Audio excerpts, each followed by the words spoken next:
Para poder platicar al respecto de estas circunstancias, de la desaparición de los órganos autónomos, yo le quiero agradecer a la maestra Lizy Santoyo, se lo sabe, es politóloga, analista política, maestra en relaciones internacionales, conoce y domina bien el tema y ha hecho un análisis importante en referencia a todo ello, sobre todo por el impacto que va a tener. Ayer, Lizy, te escuchábamos justamente en esta charla que tenías al aire en tu canal, y bueno, interesante lo que se plantea, pero también los riesgos que hay. ¿Cómo estás?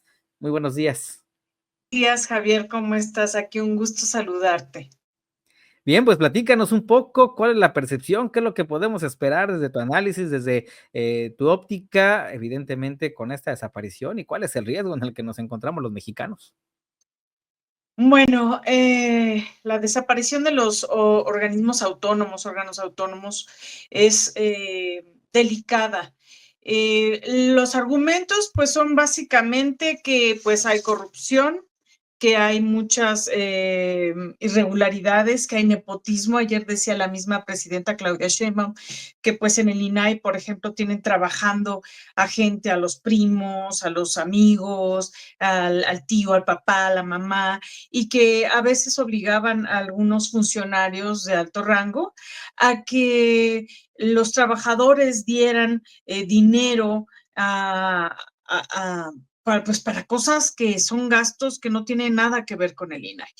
Esos son los argumentos y que supuestamente van a funcionar mucho mejor en la nueva secretaría, que es de la función pública, que se va a llamar de anticorrupción, que va a estar a cargo de Raquel Buenrostro. Sin embargo, el hecho de que se ha dicho ser juez y parte es muy delicado. Nos recuerda al PRI de, pues, de los años 70, los años 80 todavía, que pues era juez y parte, ¿no? Es difícil mantener una objetividad cuando tú mismo te calificas a ti mismo. Y eso inquieta mucho y angustia en algunos sectores por la posible vulneración a los derechos humanos que esto puede representar. Por otro lado, bueno, Raquel Buenrostro se ha distinguido por ser una mujer de un carácter, pues no dócil, sino que es fuerte, es firme, y eso puede dar a entender que la función de anticorrupción, pues tal vez pueda funcionar. Sin embargo, hay esa inquietud, ¿no? ¿Qué tanto puede mantener esa objetividad del mismo gobierno en calificar qué tan transparente está siendo el mismo? Eso se antoja bastante complicado y muy sujeto tal vez a la interpretación que quiera dar ante la gente y sobre todo ante su electorado. Pero bueno, veremos qué pasa. Por otro lado, hay otros órganos autónomos, como lo que es la COFESE de la competitividad, el IFT, que tiene que ver con las telecomunicaciones, que es delicado su desaparición. ¿Por qué? Porque en el TEMEC está contemplado que existan órganos autónomos que regulen esa parte. Entonces, si desaparece el IFT, si desaparece la COFESE, pues sí los va a meter en una situación un poco complicada al momento de renegociar el TEMEC. Otro órgano autónomo que es, pues considero que puede ser no tan favorable su desaparición es el Coneval, que se dedica específicamente a ver todo lo que tiene que ver con el desarrollo social y siendo más puntuales, tiene que ver con todo lo que es la pobreza. ¿Quién va a hacer todas estas mediciones de cómo vamos avanzando en pobreza? Se va a pasar al INEGI. El INEGI ha tenido un buen desempeño. Sin embargo, al ser también parte del gobierno, pues habría que ver qué tanto va a mantener esta pues, objetividad al reportar las estadísticas y los datos. Esperemos que así se haga. Claro, y es que Lizzy, algo que finalmente y el motivo por el que se crearon en su momento fue justamente ello, para tener un órgano revisor, un órgano ciudadano. Fue una lucha que se logró justamente de la propia oposición en su momento al PRI, y que hoy esta misma oposición que hoy está en el poder, pues los está desapareciendo, los está trayendo a eso mismo que se quejaba, ¿no?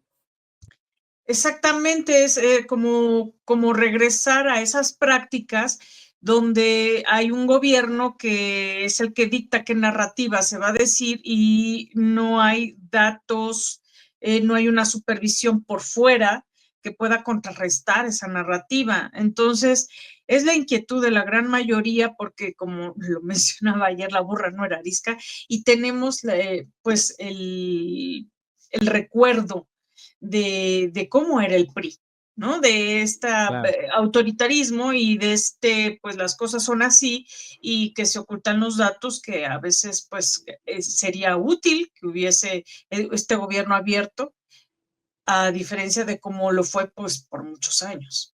Así es, y como dices, también va a tener un impacto en esta relación justamente que se tiene con el nuevo gobierno en Estados Unidos, con Donald Trump, que ha hecho varias amenazas y que, bueno, ahora hay una situación de los aranceles, la afectación o no, y que ahorita Lizzy nos gana el tiempo, pero sí me gustaría para ver si podemos programar la próxima semana, para ver también pues todo este análisis que se tiene de la parte de Donald Trump, qué es lo que se viene, cómo va a afectar todo ello, ya hay pronunciamientos incluso de Canadá y la posición Sí. que debe jugar México en esta dinámica.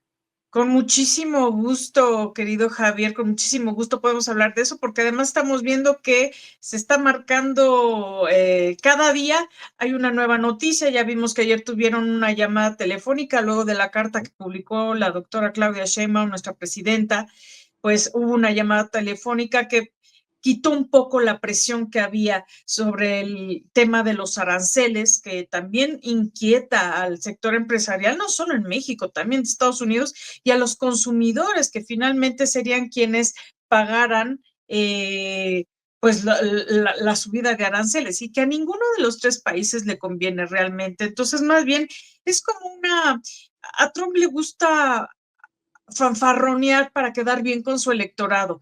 Y él le gusta, no que no vaya a cumplir, si él dice que va a hacer algo, lo va a hacer, pero primero le gusta mostrarse como muy bravucón y cuando su contraparte se muestra débil, pues encaja más, ¿no? Sí, claro. Es más agresivo.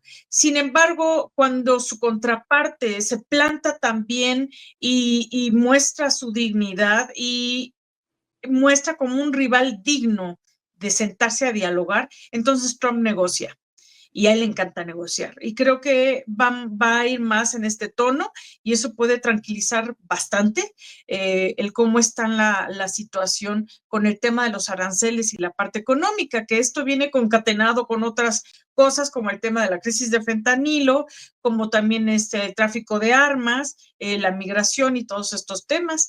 Iremos viendo en estos días cómo va a ir dándose este diálogo que hay que entender algo, porque hay gente que dice, no, es que esa carta estuvo mal.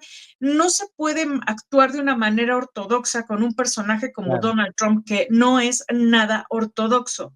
Es un personaje único, controversial, y hay que plantarse frente a él desde entendiendo esa postura de él, ¿no? Entonces la carta fue sí, la carta fue bastante respetuosa, cortés, pero sí plantándose como un digno socio, recordándole de, a ver, los dos vamos a perder, entonces sentémonos a negociar y también mostrándose como Claro. con dignidad. Y creo que estuvo muy bien, tanto así que después tuvieron la llamada telefónica. Así es que finalmente se concretó, pues vamos a estar dando ese análisis, Liz, y si nos lo permite, estaremos justamente en este contacto la próxima semana para poder ampliar todo ello, qué es lo que se viene y también cuáles serían las implicaciones y a ver qué se avanza justamente en estos días. Como siempre, Liz, te agradezco mucho. No, al contrario, muchas gracias a ti, Javier, y saludos a tu audiencia. Muchas gracias, que tengas un excelente día. Gracias igualmente.